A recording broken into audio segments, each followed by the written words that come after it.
of Making Comics challenge. I'm hiding out in my little spare room at the back of the house at the moment because everyone's still asleep.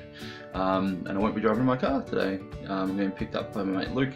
So I had to quickly do this before I leave for the day. Firstly, I just want to show you my current studio, or spare room / studio, which give you a little bit of an insight as to why I'm doing the majority of Monkey Junk now on the iPad, or completely digital. Like I used to have in my old house. I should mention, since I did the last 100 days, I have moved house. So I'm in a smaller house, but it's much more easy to contain, safer for April and all that. So I have my desk out in the living room where my computer is, which I don't really use very often. And then I have my studio, which eventually I hope to set up as a proper studio one day.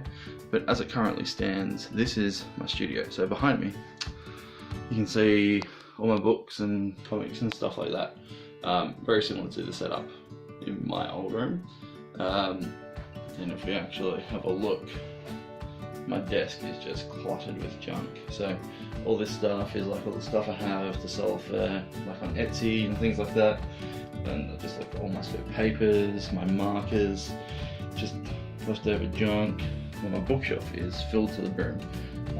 Can't really fit much more in. You can probably tell the shelves are just starting to bow because they're so heavy. And then on this side, you probably remember, this is my drawing table where I used to do a lot of the videos, which is now filled with all the Jazz's Craft stuff. So having downgraded houses has meant that I had to take a bit of a hit to the studio, but it doesn't mean I haven't been able to draw. Thankfully I've got the iPad, so I can use that. So yeah, that sort of explains why I'm doing things digitally and a more portable aspect than what I normally used to do. But I don't mind it. It's really nice because I can just chill out on the couch, watch TV with my wife at the end of the day. Especially because the day is working full time, it can be quite exhausting. So it's nice to have that time with her to relax, but I can also get work done as well. It's sort of like a little bit of a compromise. But you just got to do what you got to do in whatever situation you're in. Yeah, so day 2 is finished. I actually did more than half an hour yesterday. So whenever I do my 30 days, or my intention for my 100 days, sorry, I'm going to start that again. Whenever I get into my 30 minutes for the 100 days, I'm setting a timer on my phone. So that way I know that I'm accountable exactly for those 30 minutes, and then if I go over, that's sort of bonus time. So last night I did 30 minutes working directly on the comic pages, which I was working on last night. Actually to get some reference off the internet and use that as a guide to what I was drawing, because otherwise I didn't really know how to draw it. So you're going to see that in the video in a second.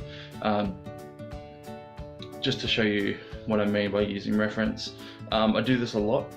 This is probably the first time I've really shown how I use reference in my comics, but you'll be able to see a difference from where I've actually taken the image and then use that as a guide rather than trace it directly. Just use it as a rough guide to know what I want to do and stylize it to how my book's going to look.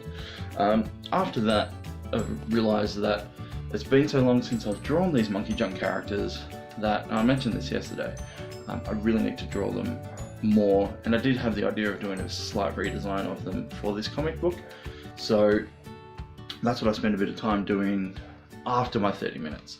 So I'm going to put a video in that as well so you guys can see what I've done. My current idea now is I'm actually going to take a leaf out of Holly's book, and I was watching a video of her on the Artcasters recently, and she was pretty much just drawing pages upon pages upon pages upon pages of her characters. That's all she did.